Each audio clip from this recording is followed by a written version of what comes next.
desarrollar la lección 1.2, teorema de triángulo isósceles. El problema inicial nos demanda demostrar que si el triángulo ABC es isósceles con lados AB, nos dan el lado AB, es igual al lado AC, las marquitas lo identifican, entonces esta es la parte, esta es la hipótesis, esta es la conclusión, hay que demostrar esto. Entonces el ángulo ABC, o sea el ángulo ABC hace referencia al ángulo B, es igual al ángulo ACB, o sea, al ángulo C.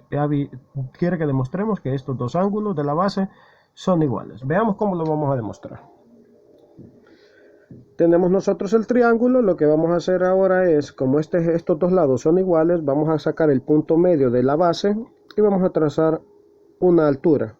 Esta altura, oiga bien, este es punto medio. Si este es punto medio de la base, significa que lo partí en partes iguales, ¿sí?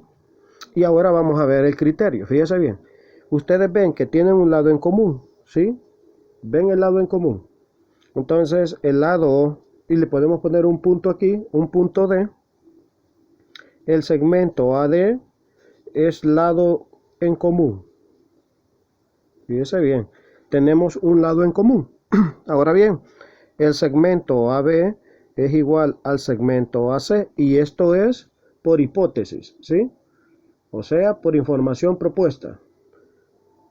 Por hipótesis. Esa información que ya nos daban.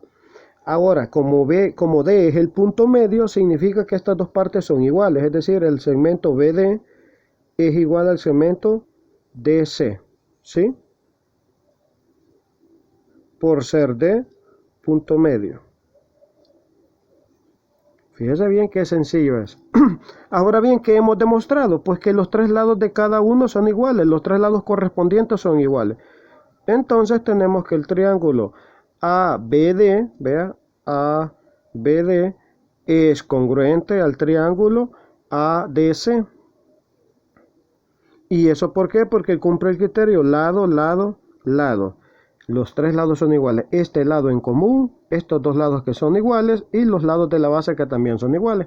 Ahora bien, si los dos triángulos son congruentes, es decir, iguales, significa que los ángulos correspondientes también son iguales. ¿Y cuáles son los ángulos correspondientes? Los que están en la misma posición. Por lo tanto, el ángulo que está en la posición de D, el ángulo B, es igual al ángulo C. Ahora este ángulo B lo podríamos denotar como ABC y el otro ángulo ACB. Y ahí está demostrado ya, señor, que los ángulos de la base de un triángulo isósceles son iguales. Ahora, ¿qué va a pasar con esto? Fíjese bien, en los ejercicios a usted le pide determina la medida de los ángulos restantes aplicando el teorema antes demostrado. ¿Qué significa antes demostrado? Pues que si ya tenemos dos lados iguales, ¿sí? Si tenemos dos lados iguales, estos ángulos deben de valer lo mismo. ¿De qué se debe de recordar usted?